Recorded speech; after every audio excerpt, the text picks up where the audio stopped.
নমস্কাৰ ভাইৰে স্বাগতম জনাইছো আমাৰ নিউজ এডিক্টৰ চেনেলৰ অন্য এটা নতুন ভিডিঅ' লৈ। এই মুহূৰ্তত লৈ আহিছো আজিৰ কেইটামান গুৰুত্বপূৰ্ণ খবৰ। নিতৌ এনেকুৱা অসমৰ লগতে ভাৰতৰ বিভিন্ন প্ৰান্তৰ গুৰুত্বপূৰ্ণ খবৰসমূহ পাই থাকিবলৈ হলে আমাৰ চেনেলটো ছাবস্ক্ৰাইব কৰি বেল আইকনটো অন কৰি দিব। আজিৰ দিনৰ প্ৰথমটো গুৰুত্বপূৰ্ণ খবৰ, অৰুণোদয়ৰ লাখ লাখ হিতাধিকাৰীৰ বাবে ভাল খবৰ। মাজত মাত্ৰ 3 দিন, তাৰ পাছতে আহি আছে অসমৰ মহিলাৰ বাবে ভাল খবৰ।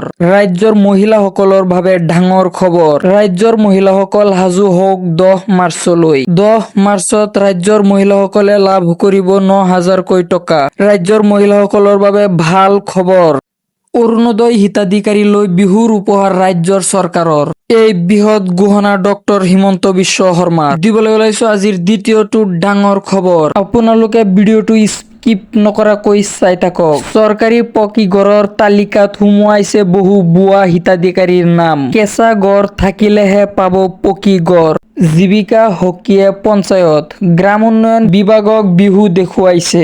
ৰাজ্য চৰকাৰৰ বৃহৎ ঘোষণা, কেঁচা ঘৰ থাকিলেহে পাব পকী ঘৰ। গোহালিৰ ফটো মাৰি যধে মধে হিতাধিকাৰীৰ ভৰাইছে সংখ্যা। গাঁও পঞ্চায়তক শুদ্ধ তালিকা দিয়াৰ আহ্বান মন্ত্ৰী ৰঞ্জিত কুমাৰ দাসৰ। দুৰ্নীতি কৰা সকলৰ বিৰুদ্ধে কঠোৰ হ'ব চৰকাৰ, এই ঘোষণা মুখ্যমন্ত্ৰী ডক্টৰ হিমন্ত বিশ্ব শৰ্মাৰ। দুৰ্নীতি কৰা জীৱিকা সখী গাঁও পঞ্চায়তৰ সভাপতিও যাব জেললৈ। কঠোৰ সিদ্ধান্ত লৈছে অসম চৰকাৰে। কেঁচা ঘৰৰ ভুল তথ্য দিয়া সকলৰ বিৰুদ্ধে কঠোৰ চৰকাৰ। দিবলৈ ওলাইছো আজিৰ তৃতীয়টো ডাঙৰ খবৰ। বায়ু সেনাৰ বিশেষ উদ্ধাৰকাৰী দল উপস্থিত চকীখোলাত। নামি পৰিছে সুখoi 30 বিমানৰ ধ্বংসাবে উদ্ধাৰত বায়ু সেনাৰ দল। কাৰ্বি আংলঙত দুৰ্ঘটনাত পতিত হৈছিল সুখoi 30 বিমান। ঘটনাত বায়ু সেনাৰ জোৱান, squadron leader flying pilot Anuj আৰু সহ pilot flight lieutenant flying navigator পূৰ্বেশৰ কৰুণ মৃত্যু। ঘটনাস্থলীৰ বিভিন্ন প্ৰান্তত সিঁচৰিত হৈ আছে সুখoi 30 যুঁজাৰু বিমানখনৰ ভগ্নাৱে। দুৰ্ঘটনাত পতিত হৈ চূৰ্ণ বিচূৰ্ণ হোৱা বিমানৰ ধ্বংসাবশেষৰ মাজত উদ্ধাৰ 2 পাইলটৰ মৃতদেহ। দুৰ্ঘটনাস্থলীৰ পৰা উদ্ধাৰ তেওঁলোকৰ শৰীৰৰ অংগ। ওৰে নিশা অভিযানৰ অন্তত পুৱালৈ উদ্ধাৰ বিমানখনৰ ব্লেক বক্স।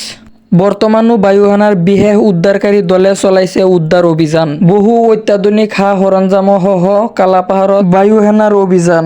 আগবাঢ়িছো পৰৱৰ্তী খবৰলৈ। আজি কংগ্ৰেছ উদ্যোগৰ বিৰোধীৰ বৈঠক, মিত্ৰতা চূড়ান্ত হোৱাৰ সম্ভাৱনা। বিৰোধীৰ মিত্ৰতাত আজিয়েই লাগিব চূড়ান্ত মোহৰ। এপিচিচি সভাপতি গৌৰৱ গগৈৰ উপস্থিতিত বিশেষ বৈঠকৰ আয়োজন। বৈঠকত থাকিব এজেপি, চিপিআই, চিপিআইএম, এপিএইচএলচিৰ নেতৃত্ব। সমষ্টি বুজাবুজিক লৈ আজিয়েই হ'ব চূড়ান্ত সিদ্ধান্ত।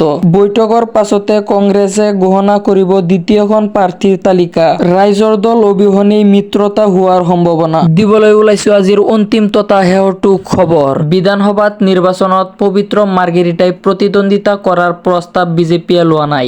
যোৰহাটত পবিত্ৰ মাৰ্ঘেৰিটাই গৌৰৱ গগৈৰ বিৰুদ্ধে যুঁজত নমাৰ প্ৰয়োজনেই নাই। যোৰহাটত বহু সাধাৰণ ঘৰৰ সাধাৰণ পৰিয়ালৰ সাধাৰণ প্ৰাৰ্থী আছে। ৰাইজৰ জনপ্ৰিয় বহু নেতা আছে যোৰহাটত। যোৰহাটত গৌৰৱ গগৈৰ বিৰুদ্ধে প্ৰতিদ্বন্দ্বিতা কৰিব স্থানীয় প্ৰাৰ্থীয়ে।